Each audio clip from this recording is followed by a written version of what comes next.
नमस्कार मित्रांनो, आजचा व्हिडिओचा विषय आहे शेवगा लागवड करत असताना बिया कुठल्या निवड करायचे आणि बीज प्रक्रियेबद्दल माहिती या व्हिडिओतून मी तुम्हाला सांगणार आहे।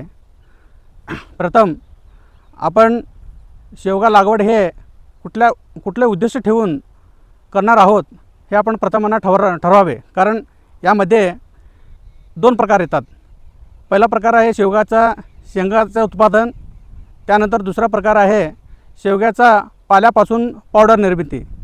ह्याच्यामध्ये जर आपल्याला शेंगाचं उत्पादन जर घ्यायचं असेल तर ह्याच्यामध्ये दोन व्हरायटी नावाजलेले आहेत। त्याच्यामध्ये PKM1 असा एक आहे, ओडिसी 2 पण आहे, तीन पण व्हरायटी आहे।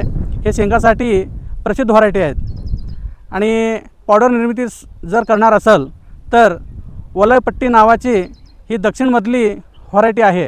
ह्याचा जे पाला आहे खाण्यासाठी एवढे कडवट लागत नाही।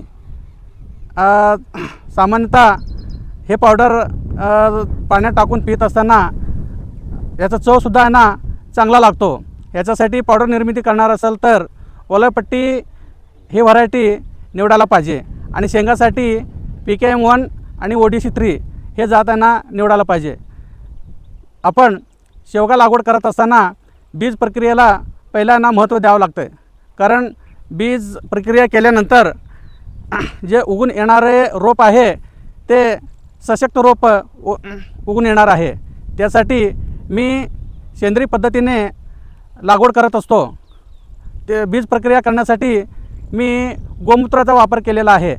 प्रथम एकरी 5 किलो बियाणे रात्रभरांना भिजत ठेवलेला आहे 12 तासासाठी। सकाळी बिया पूर्ण पाण्यातून काढून एक गोणाच्या पिशवीवर ठेवून टाकायचं आहे, पूर्ण पाणी यांना नितळोपर्यंत। त्यानंतर त्याच्यावर गोमूत्राचा शिडकाव करायचा आहे।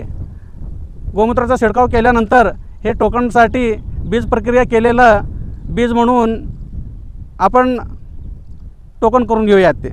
नमस्कार।